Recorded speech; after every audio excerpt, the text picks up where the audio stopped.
성경에 요한이라는 사람이 많이 나오죠. 먼저는 주의 길을 예비한 침례 요한, 세례 요한이 있습니다.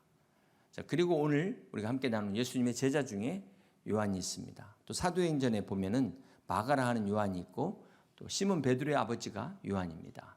구약에 보면 이 요한이 요한나, 여호하난이라고 히브리어로 되어 있는데요. 뜻은 여호와는 은혜로우시다라는 뜻입니다. 그리고 헬라어로는 요한네스 이렇게 발음을 하는데요. 마틴 루터가 이것을 독일어로 번역할 때 요한 이렇게 번역을 해서 우리도 같은 독일어 발음으로 요한을 부르고 있습니다. 영어로는 존 이렇게 부르죠. 네. 프랑스어로는 장, 핀란드어로는 얀. 우리도 각 지역마다 사투리가 있는 것처럼 나라마다 뜻은 같은데 발음이 다릅니다. 러시아로는 요한이 이반, 덴마크어로는 한스, 포르투갈어로는 주앙, 스페인어로는 후안, 이태리어로는 지오반니 이렇게 됩니다. 오포차르트 오페라 돈 지오반니가 바로 요한입니다. 근데 이게 돈 후안이라는 스페인어로, 그러니까 돈 후안과 돈 지오반니가 같은 사람이죠. 근데 바람둥이 귀족의 이야기인데 이름 바꿔야 돼요. 요한의 이름을 갖고 바람둥이로 묘사를 하다니. 네. 어쨌든 또 약칭이 있는데요. 존이, 여성명도 있습니다. 진, 지니, 제인, 프랑스어로 잔느. 이게 다 요한의 이름입니다. 이렇게 많은 사람들이 요한의 이름을 따라 짓기를 좋아했다는 것이죠. 그만큼 요한이 예수님께 가장 사랑받는 제자로서 또 12제자 중에 학자들에 의하면 94세까지 장수한 이 제자가 바로 요한이었습니다. 지난주 야고보가 요한의 형이었다 이렇게 말씀을 드렸죠. 그래서 아버지가 세베드고 어머니가 살로메인데 요한도 갈릴리 어부 출신으로 주님의 부르심을 받습니다. 요한이 다른 제자들과 마찬가지로 12제자 가운데 가장 나이가 어려요. 막내입니다. 이 요한이 주님의 부르심을 받을 때 모든 것을 버리고 그 또한 주님을 따르게 됩니다. 마가복음 3장 17절 함께 봅니다. 또 세베대 아들 야고보와 야고보의 형제 요한이니 이 둘에게는 보아너게 곧 우레 아들이란 이름을 더하셨으며. 자, 여기 보면 야고보뿐만 아니라 요한도 보아너게 우레의 아들이다. 요한도 불같은 성격의 다혈질이었다라고 요한을 소개하고 있습니다. 대부분 우리가 요한을 사랑의 사도로 이렇게 들어왔기 때문에 요한 한 번도 보지 않았지만 정말 온유한 사람, 막 사랑이 철철철철 넘치는 막 그런 인자한 얼굴 이렇게 기대하지만 실상은 전혀 그렇지 않았습니다. 이제 그것이 알고 싶다. 요한의 과거를 우리가 한번 찾아보려고 하는데요. 마가복음 10장 37절에 보면은 야고보와 함께 주님 앞에 와서 우리 형제를 좌의정 우의정에 앉혀주세요 하고 청탁했던 사람이 바로 요한입니다. 그리고 또 마가복음 9장 38절 함께 봅니다. 요한이 예수께 여짜오되 선생님 우리를 따르지 않는 어떤 자가 주의 이름으로 귀신을 내쫓는 것을 우리가 보고 우리를 따르지 아니함으로 금하였나이다. 예수께서 이르시되 금하지 말라. 내 이름을 의탁하여 능한 일을 행하고 즉시로 나를 비방할 자가 없느니라. 우리를 반대하지 않는 자는 우리를 위하는 자니라. 지금 우리말로 하면 지금 전도를 하는데 우리 교회에서 하는 게 아니에요. 지금 다른 팀이 전도하는데 우리하고 함께하지 않는다고 너네 하지 마. 응? 뭐 마치 이제 뭐 애들이 그런 거죠. 우리 교회 오지 마. 뭐 이런 식으로 막 정말 유치하게 왕따시키는 거예요. 자, 이게 요한이 우리가 자세히 보면은 사랑과는 거리가 먼 성격이다. 네. 정말 욕심이 지나쳐서 남에게 지기 싫어하고 이기적이었던 이 다혈질의 풀같은 성격의 요한이었습니다. 이 요한을 어려서부터 잘 알았던 그 가까이였던 사람들이 이 요한이 사랑의 사도다? 아마 코웃음을 치지 않았을까. 이해할 수 없었을 것입니다. 아니 상상조차 할 수 없었을 것입니다. 자, 그런데 한편으로 보면 이렇게 요한이 변할 수 있다면 오늘 저와 여러분도 변화될 수 있는 줄 믿으시길 바랍니다. 그래서 이 요한을 보면서 우리가 위로를 받을 수가 있어요. 대부분 사람이 여러분 변한다고 생각하십니까? 변하지 않는다고 생각하십니까? 예수 믿어도 안 변하더라. 여러분 어떻게 생각하세요? 물론 태어날 때부터 천성이라는 게 있죠. 기질은 변하지 않습니다. 성격 심리학에서 말하는 빅5, 성격을 분석하는 5가지 요인이 있는데요. 예를 들면 우리가 외향적, 내향적 이런 그 기질들은 선천적으로 타고나는 거기 때문에 변하지는 않습니다. 자, 그런데 후천적인 게 있어요. 후천적인 성격. 예를 들어서 정직이라든지 겸손 같은 거. 자, 이런 것들이 우리의 성격에 더해지면은 성격을 넘어서 인격이 되는 것입니다. 이렇게 해서 성품이 형성되는 것이죠. 무슨 말입니까? 사람의 변화를 내 천성이 바뀐 걸로 이야기하지 않고 이 사람의 정직성과 겸손으로 우리가 알 수 있다라는 것입니다. 요한의 정말 옛 모습만 알던 사람들은 요한이 사랑하는 자들아 우리가 서로 사랑하자. 하나님은 사랑이시니라. 그랬을 때 놀고 있네. 너나 잘하세요. 다 시험에 들었을 거예요. 여러분 원래 사랑이 많은 사람이 사랑하는 거 그거 당연한 거 아닙니까? 그것도 귀한 거지만 진짜 귀한 거는 사랑과 거리가 먼 사람이 어떻게 저렇게 사랑할 수 있냐는 거예요. 지난주에 어떻게 저렇게 이기적인 야고보가 복음을 위해 순교할 수 있냐는 거예요. 이런 게 기적인 거죠. 사랑하고 거리 먼 사람이 어떻게 저렇게 사랑의 사람으로 변화됐냐. 이게 기적이고 이게 능력인 줄 믿으시기를 바랍니다.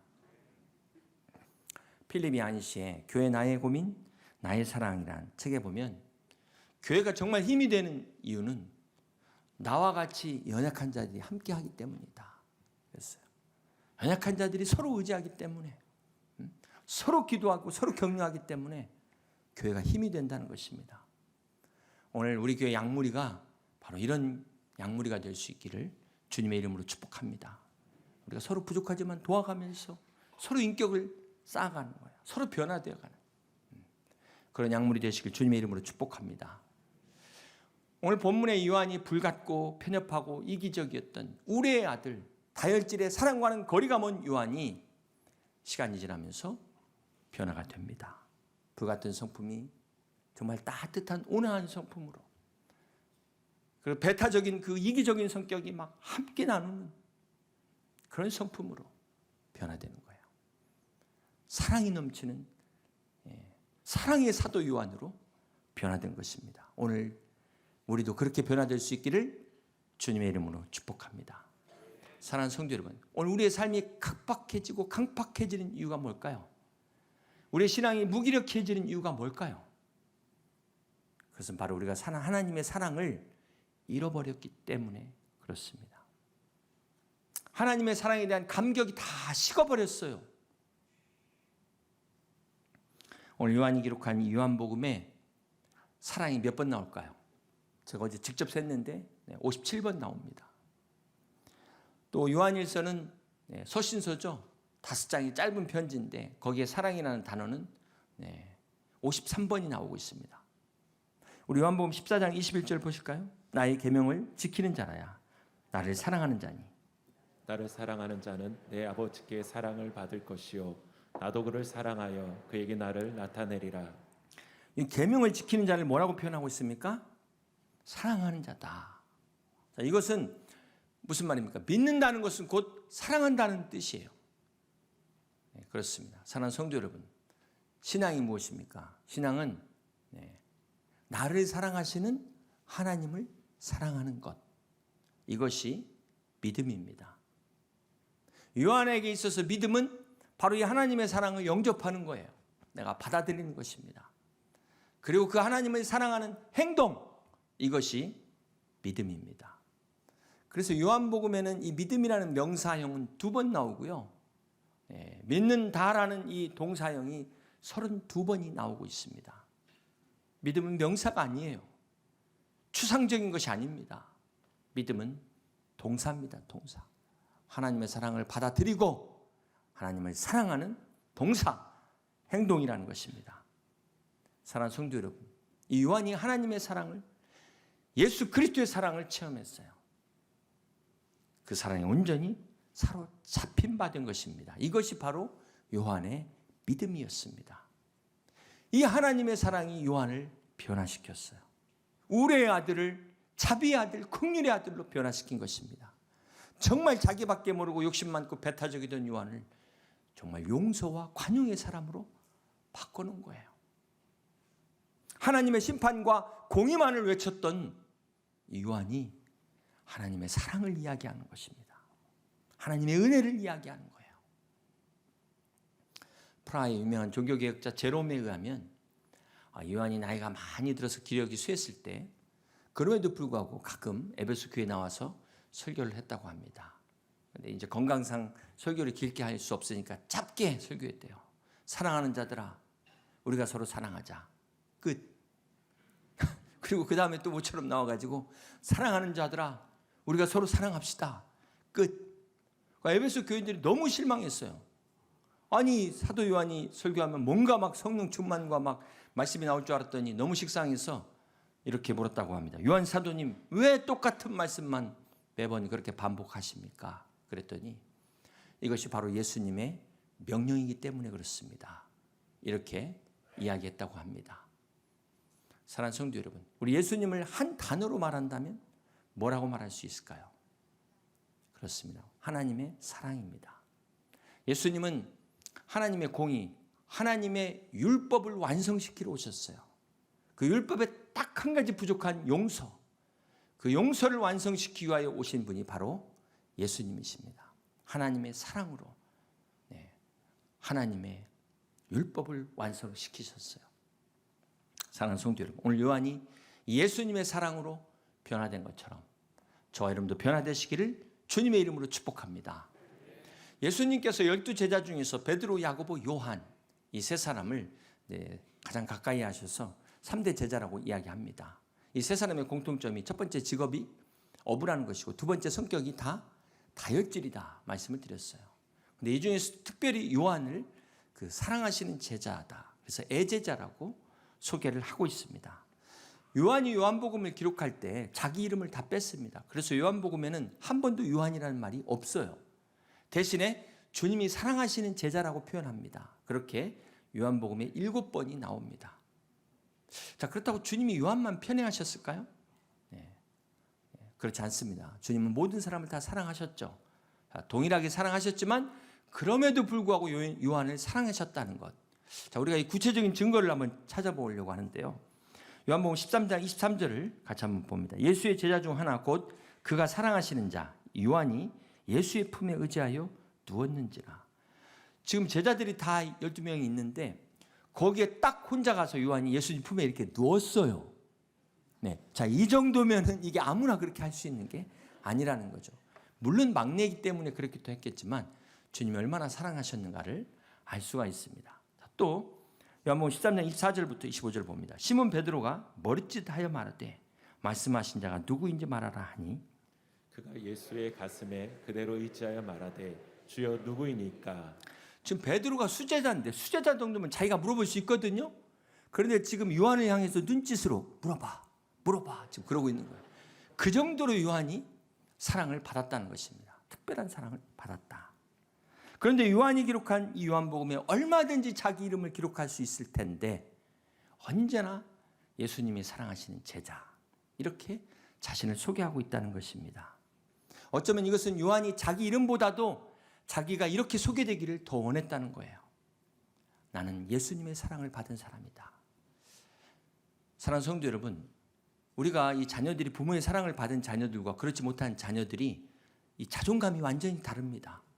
오늘 우리 그리스도인도 마찬가지. 하나님의 사랑을 깨닫는 사람들과 그렇지 못한 성도들, 그리스도인들은 완전히 자존감이 달라요. 그렇기 때문에 오늘 우리 그리스도인들의 정체성을 어디서 찾아야 됩니까? 요한처럼 내가 하나님의 사랑을 받은 성도야. 예수님의 사랑을 받은 아들이야, 딸이야. 여기에서의 우리의 자존감과 정체성을 찾을 수 있는 여러분 되시길 주님의 이름으로 축복합니다. 사단은 네가 무슨 크리스찬이야, 네가 무슨 하나님의 사랑을 받을 자격이 있어 그렇게 정죄하지만 그럼에도 불구하고 하나님은 여전히 우리를 사랑하시는 여기 단 한 사람도 예외 없이 그리스도인이라면 다 예수님의 사랑을 받은 사람인 것을 믿으시기를 바랍니다. 이 요한을 사랑하신 주님께서 저와 여러분을 사랑하는 것을 믿으시길 바랍니다. 그래서 오늘 이 사랑을 깨닫고 돌아갈 수 있는 여러분 다 되시기를 주님의 이름으로 축복합니다. 주님의 사랑을 받은 이 요한은 항상 주님과 함께 있습니다. 주님이 끌려가실 때도, 십자가에 처형당하실 때도, 또 예수님께서 부활하실 때도, 그 베드로와 함께 갔던 그 제자가 바로 요한이었습니다. 다른 제자들은 주님이 십자가에 달리실 때 다 도망갔어요. 그러나 끝까지 십자가 현장에 남아있던 유일한 제자, 그가 바로 요한이었습니다. 주님께서 십자가에 달리셨을 때 요한에게 하신 말씀이 요한복음 19장 26절의 말씀입니다. 예수께서 자기 어머니와 사랑하시는 제자 요한이 곁에 서 있는 것을 보시고 자기 어머니께 말씀하시되 여자여 보소서 아들이니이다 하시고. 자, 예수님께서 마지막 부탁인 육신의 어머니 마리아를 자기 친동생 야고보가 있는데도 요한한테 부탁을 하십니다.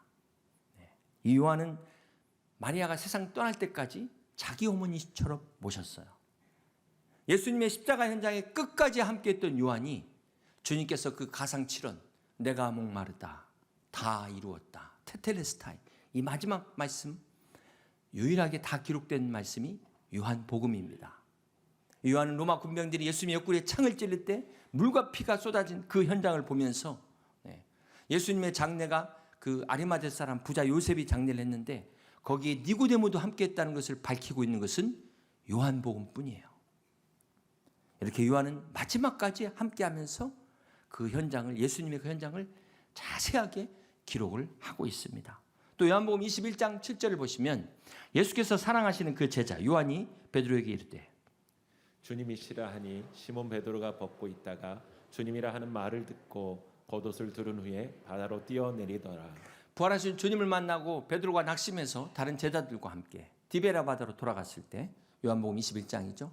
부활하신 주님이 나타납니다. 자, 이때 부활하신 주님을 제일 먼저 누가 봐야 돼요? 수제자가 봐야 되는데 누가 봤습니까? 요한이 제일 먼저 알아봅니다.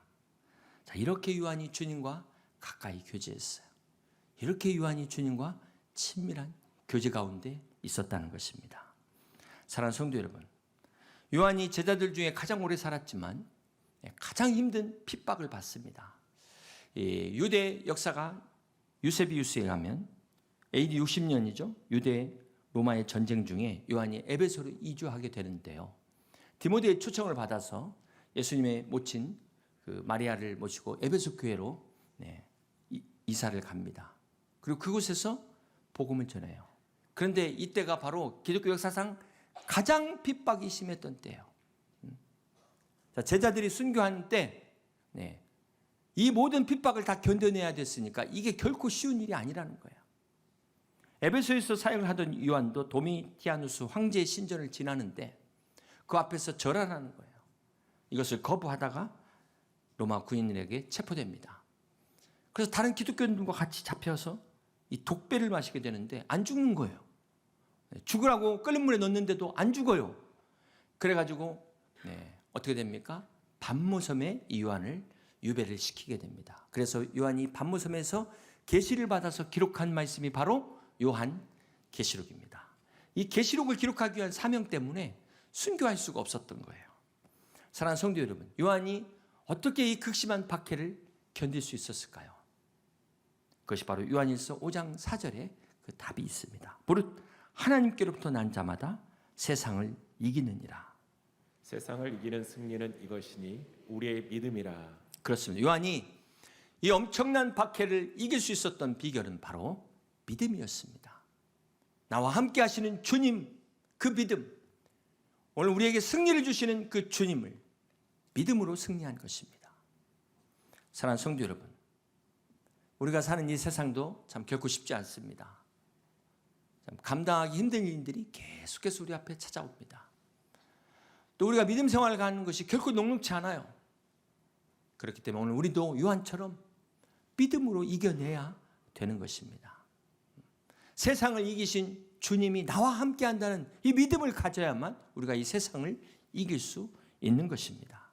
사랑하는 성도 여러분, 어떤 시험과 고난에도 그렇기 때문에 우리가 요한처럼 끝까지 믿음으로 승리하시길 바랍니다. 그런 자들에게 의의 면류관, 영광의 면류관, 생명의 면류관이 있는 것을 믿으시길 바랍니다. 결국 이 도미티아누스 황제가 암살되고요. 이제 유배에서 풀려난 요한이 다시 에베소로 돌아옵니다. 그리고 나서 요한복음을 기록하게 돼요. 주님의 제자 중에 이 복음서를 쓴 제자는 둘이죠. 바로 요한과 마태입니다. 그리고 서신서도 주님의 제자 중에 베드로와 요한만이 서신서를 남기게 됩니다. 그리고 요한은 계시록까지 쓰게 돼요. 많은 기록들을 남기게 됩니다. 자, 요한이 이 기록을 남기게 된 이유가 물론 이제 하나님께서 하신 것이지만 우리 요한복음 20장 마지막 31절 함께 봅니다. 오직 이것을 기록함은 너희로 예수께서 하나님의 아들 그리스도이심을 믿게 하려 함이요 또 너희로 믿고 그 이름을 힘입어 생명을 얻게 하려 함이니라. 바로 예수 그리스도 안에 있는 이 영생을 얻게 하기 위하여 영생을 전하기 위해서 기록을 남길 것입니다. 이 요한복음에 영생이라는 단어가 한 20번이 나오는데요. 우리 요한복음 3장 16절 너무나 잘 아시는 말씀이죠. 같이 한번 암송해 볼까요? 하나님이 세상을 이처럼 사랑하사 독생자를 주셨으니 이는 그를 믿는 자마다 멸망하지 않고 영생을 얻게 하려 하십니다. 그렇습니다. 요한은 예수 그리스도 안에 영생이 있음을 알았어요. 그래서 끝까지 주님과 함께 했던 것입니다. 또 요한이 기록한 요한일서 5장 13절을 봅니다. 내가 하나님의 아들의 이름을 믿는 너희에게 이것을 쓰는 것은 너희로 하여금 너희에게 영생이 있음을 알게 하려 함이라. 그렇습니다. 요한이 이렇게 많은 기록을 남기게 된 것은 바로 성령님께서 요한을 통해서 예수 그리스도를 믿는 우리에게 영생이 있다. 죽은 후에 하나님이 예비하신 하나님의 나라가 있다. 이것을 알려주시기 위해서라는 것입니다. 사랑하는 성도 여러분, 제자와 사도의 차이가 뭘까요? 사도와 제자의 차이가 뭐라고 생각하십니까? 제자는 가르침을 받는 사람을 제자라고 합니다. 사도는 아포스텔로스라고 해요. 보내심을 받은 사람, 이 사람들을 사도라고 합니다. 자, 그렇게 보면 넓은 의미에서 볼 때 우리가 그리스도인으로서 부르심을 받은 거니까 여러분도 다 제자예요. 우리 목회자들이나 선교사만 제자가 아니라 여러분도 다 예수님의 제자라는 것입니다. 또 여러분도 다 보내심을 받았어요. 각 가정으로. 또 사회 곳곳에서. 그렇기 때문에 여러분들도 사도라고 말할 수 있습니다. 우리 목회자들은 교회로 보내심을 받은 거고요. 그렇기 때문에 우리는 각자 부르심을 받은 곳에서 우리가 순종하면 되는 것입니다. 가정에서 남편은 남편의 자리로서, 아내는 아내의 자리로서, 자녀는 자녀의 자리로서, 또 직장에 가면 또 각자의 자리가 있잖아요. 학생은 학생의 자리에서 자기 자리를 지키는 것입니다. 여러분, 사단이 누굴까요? 사단. 유다서 1장 6절에 보면 사단은 이렇게 이야기합니다. 또 자기 지위를 지키지 아니하고 자기 처소를 떠난 천사들을 그날의 심판까지 영원한 결박으로 흑암에 가두셨으며. 자, 여기 사단을 자기 자리를 떠난 이 천사장 루시엘을 사단이라고 이야기하고 있습니다. 하나님께 영광을 돌려야 될 그 자리를 떠나서 자기가 영광 받으려고 했던 이 루시엘이 루시퍼 사단이 된 것입니다. 사랑하는 성도 여러분, 세상은 자꾸 우리로 하여금 우리 자리를 잊어버리게 만들어요. 우리 자리를 떠나도록 미혹합니다. 그래서 내가 영광을 돌려야 되는데 네가 영광을 받으라는 거예요. 하나님과 같이 되라는 겁니다. 이 선악과 유혹이 저 에덴 동산에 아담과 하와에게만 있는 게 아니에요. 날마다 우리 앞에 있는 거예요. 오늘 우리가 이 세상을 그리스도인으로 살아갈까 결코 쉽지 않습니다. 때때로 우리가 고난당할 때면 정말 하나님 살아계신가? 하나님 정말 나를 사랑하시는가? 이렇게 의심이 들 때도 있어요. 그러나 그럴 때일수록 우리는 더 하나님 앞에 나가야 됩니다. 하나님의 사랑을 붙잡아야 돼요. 예수님의 사랑을 의지해야 되는 것입니다. 사랑하는 성도 여러분, 세상은 우리 그리스도인을 미워한다 그랬어요. 교회를 핍박합니다. 그럼에도 불구하고 사랑하는 자들아, 우리가 서로 사랑하자. 이것이 바로 요한의 믿음입니다. 사랑하는 성도 여러분, 힘들 때일수록 우리는 하나님께 나아가야 됩니다. 하나님의 사랑으로 모든 것을 견디고 모든 것을 이기는 여러분 다 되시기를 주님의 이름으로 축복합니다. 주님이 우리를 사랑하셨기에 우리도 주님을 사랑하고 형제를 사랑하고 자매를 사랑하는 것이 마땅합니다. 그러므로 사랑하는 성도 여러분, 오늘 그리스도의 사랑으로 변화된 이 요한의 믿음으로 오직 주의 사랑에 매여 사는 저와 여러분 다 될 수 있기를 주님의 이름으로 축복합니다.